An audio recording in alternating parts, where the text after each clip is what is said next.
రేవంత్ రెడ్డి బహిరంగంగానే చెప్పడం జరిగింది. జీరో వాల్యూ ఉంటది మీ మీ అపార్ట్మెంట్స్ అని. ఎలా చూస్తారు దీన్ని? అవునండి. మా మా అపార్ట్మెంట్స్ జీరో వాల్యూ అని చెప్పి ఆయన బహిరంగంగా చెప్పారు. జీరో వాల్యూ అన్నారు. 50 మీటర్స్ బఫర్ జోన్ అంటున్నారు. సో ఆయన ఒక సీఎం పదవిలో ఉండి బఫర్ జీరో వాల్యూ అని చెప్పి సడన్గా నేను ఇట్లా డిక్లేర్ చేసేస్తే ఆ అపార్ట్మెంట్స్లో ఉన్న జనాలు, దాంట్లో సీనియర్ సిటిజన్స్ ఉన్నారు, చిన్నపిల్లలు ఉన్నారు, మధ్యతరగతి అదే మిడిల్ ఏజ్ వాళ్ళు ఉన్నారు. వాళ్ళందరూ ఎట్లా రియాక్ట్ అవుతారు ఆ న్యూస్ విన్న తర్వాత అని ఆయన ఒక్క నిమిషం కూడా ఆలోచించలేదండి. అది ఆ సీఎం గారి ఇదన్నమాట మైండ్ సెట్. సో ఇక్కడ చాలామంది సీనియర్ సిటిజన్స్ ఉన్నారు. ఆ మాట విన్న తర్వాత ఏదైనా ఒక సీనియర్ సిటిజన్స్కి ఏదైనా అయి ఉంటే ఆయన అసలు ఆ, ఎంత అంటే ఎంత మూల్యం చెల్లించుకోవాల్సి వస్తుందో అసలు అంతా మేమైతే ఎక్కడి వరకైనా వెళ్ళేవాళ్ళం అండి దానికోసం. సో ఇప్పుడు మేము ఒకటే చెప్పాలనుకుంటున్నాము. ఆయన బహిరంగంగా మా ఇళ్ళు అయితే జీరో వాల్యూ అంటున్నారు. సో మీరు మొన్న పీపీటీ ప్రజెంటేషన్ చూసాం, మేము కూడా చూసాము పీపీటీ ప్రజెంటేషన్. ఆయన పీపీటీ ప్రజెంటేషన్ అప్పుడు చెప్పారు. దాంట్లో మీరు చూపించినప్పుడు మీరు ఎక్కడైతే గాంధీ సరోవర్ కడుతున్నారో, తర్వాత మూసీ సుందరీకరణకి ఏ ప్లేస్ అయితే యూజ్ చేస్తున్నారో, ప్లస్ మీరు మీ ఈ ప్లేస్ని మీరు కమర్షియల్గా హోటల్స్ కట్టడానికి యూజ్ చేస్తున్నారని అక్కడ క్లియర్గా తెలుస్తుంది. మన కేటీఆర్ కూడా దాన్ని సర్కిల్ చేసి మరీ చూపించారు. ఏ ఎంపీఆర్ అయితే నువ్వు జీరో బఫర్ కింద జీరో జీరో జీరో వాల్యూ అని చెప్పి 50 మీటర్స్ బఫర్ జోన్ అని చెప్పి చెప్తున్నావో అక్కడ ఎట్లా కడతావు అని చెప్పి ఆయనే కాదు, మేము మేము మా తరఫున మేమందరం ఇక్కడ 450 ఫ్యామిలీస్లో ఉన్న వాళ్ళందరం అడుగుతున్నాము. మా వాల్యూ, మా ప్రాపర్టీ వాల్యూ జీరో అయినప్పుడు మీరు కట్టబోయే ప్రాపర్టీ వాల్యూ జీరో అవ్వదా? మీరు కట్టబోయే ప్రాపర్టీ వాల్యూ జీరో అవ్వదా? మీరు ఎట్లా కడతారు? మీరు ఏ ఉద్దేశంతో మా ప్రాపర్టీ వాల్యూ జీరో అని చెప్పారు? మా పిల్లల ఫ్యూచర్ అంతా దీని మీదే ఆధారపడింది. మా పిల్లల ఫ్యూచర్తో మీరు ఆడుకోవాలనుకుంటున్నారా? మీరు ఆ మాట చెప్పడం వల్ల మాకు ఎంతో చాలా చాలా చాలా చాలా ఇబ్బందిగా ఉందండి. జీరో వాల్యూ అని చెప్పి మీరు ఎట్లా చెప్పేస్తారండి రేవంత్ రెడ్డి గారు? మేమైతే ఇక్కడ రాళ్ళు రప్పలు పెట్టయితే కొనుక్కోలేదండి మా ఇల్లు. మేమైతే కష్టపడి రూపాయి కూడబెట్టుకునే కొనుక్కున్నాము. మావైతే డబ్బులేనండి. మీలాగా మా దగ్గర అయితే అక్రమణ సంపాదన అయితే లేదండి. మేము కష్టపడి కష్టార్జితంతో కొనుక్కున్న ఇల్లే ఇది. మీ దగ్గర అయితే అక్రమ సంపాదన ఉంటుంది కాబట్టి మీకైతే ఏం అర్థం కాదనమాట. మా చిన్న చిన్న బతుకులు మీకు తెలియవు. మీరు ఒకరోజు వచ్చి మాలాగా మా ఇళ్లలో ఉండి జీవించి చూపించండి, అప్పుడు మీకు అర్థమవుతుంది. మీరు అన్నారు నేను వ్యవసాయ కుటుంబం నుంచి, మిడిల్ క్లాస్ నుంచి వచ్చాను అని చెప్పి. అయితే మిడిల్ క్లాస్ పీపుల్ బాధ మీకు అర్థమయ్యే ఉండాలి, కానీ మీరు అట్లా బిహేవ్ చేయట్లేదు.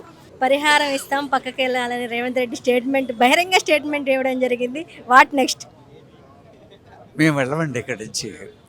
వాళ్ళు ఇచ్చే పరిహారం ఏమోలకు వరకు వస్తుందండి. ఇది ఇక్కడ గత 15 సంవత్సరాల నుంచి అందరం ఇల్లు కొనుక్కున్నాం. ఇక్కడ అన్ని విధాలుగా ఇంటి నుంచి మాది చిన్న ఇల్లు అయినా సరే దాన్ని బ్రహ్మాండంగా డెకరేట్ చేసి పెట్టుకున్నాం.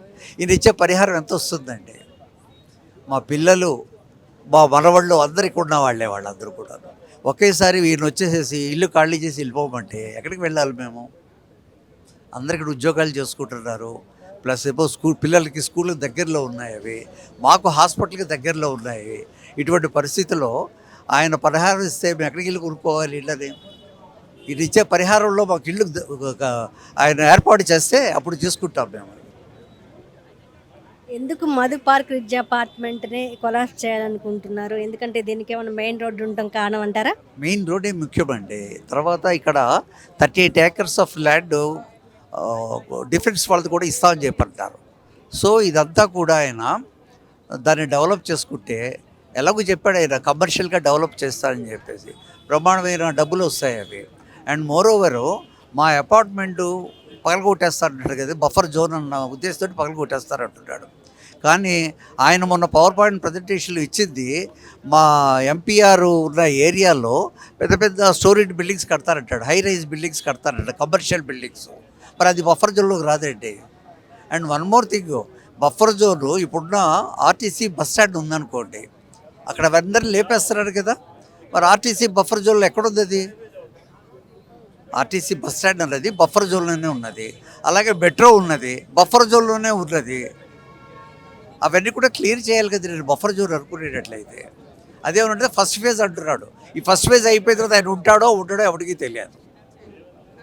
అందుకని దీన్ని కమర్షియల్గా చేసేసుకొని whatever the amounts they want to grab, they will grab. That's all. Madhupark ridge apartment CM Revanth Reddy women's day రోజు జీరో వాల్యూ ఉంటుంది, మీరు కానీ అపార్ట్మెంట్స్ ఇవ్వకపోతే అని ఒక స్టేట్మెంట్ ఇవ్వడం జరిగింది. మీరు ఎలా ఫీల్ అవుతున్నారు సార్? మేము ఇక్కడ గవర్నమెంట్ నుంచి అన్ని పరిమితులు అప్రూవల్స్ తీసుకొని మేము ట్యాక్సులు గవర్నమెంట్కు కట్టి మేము ఇక్కడ ప్రాపర్టీని అక్వైర్ చేసుకొని పక్కా ప్రైవేట్ ప్రాపర్టీ ఇది. కాన్స్టిట్యూషన్లో ప్రతి ఒక్క మానవుడికి ప్రతి ఒక్క ఇండివిజువల్కి కాన్స్టిట్యూషనల్ రైట్స్ అనేవి ఉంటాయి. అలాంటివి ఏ గవర్నమెంట్ కూడా జీరో వాల్యూ చేయటం అనేది సబబు కాదు, అది వీలు కాదు. గవర్నమెంటు దానికి వాల్యూ ఉంటేనే ట్యాక్సులు వసూలు చేయడం జరుగుతుంది, ఇక్కడ నివసించడం అనేది పర్మిషన్ ఇవ్వడం జరుగుతుంది. ఈ గవర్నమెంటే అప్రూవల్స్ ఇచ్చి ఈ గవర్నమెంటే జీరో వాల్యూ చేస్తామంటే మీరైనా ఆలోచించాలి దానికి వాల్యూ, ఆ స్టేట్మెంట్కు వాల్యూ ఏముంది అని.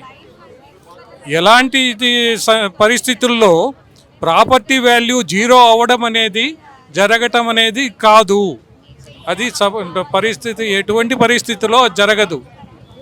అది కాన్స్టిట్యూషనల్గా మేము రైట్ఫుల్ ఓనర్స్. ఇక్కడ ప్రభుత్వాలు ప్రజల సంక్షేమాన్ని కోరుకోవాలి, ప్రభుత్వాలే ఇట్లా ప్రజల్ని బెదిరిస్తే ప్రజలు ఎవరికి చెప్పాలి వాళ్ళ సమస్యలు?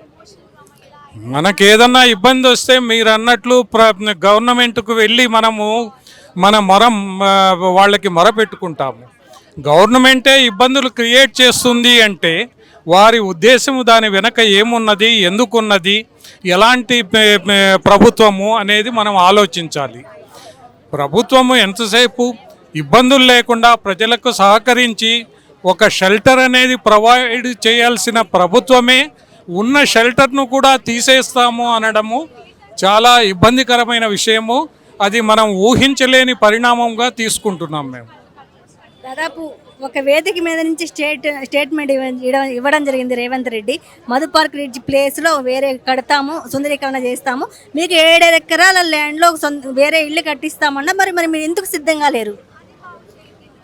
ఆయన ఓపెన్ మీటింగ్లో ఈ విషయము చెప్పడం జరిగింది. దాని విషయంగా ఇంతవరకు మనకి ముందుకు ఎటువంటి అడుగు పడలేదు.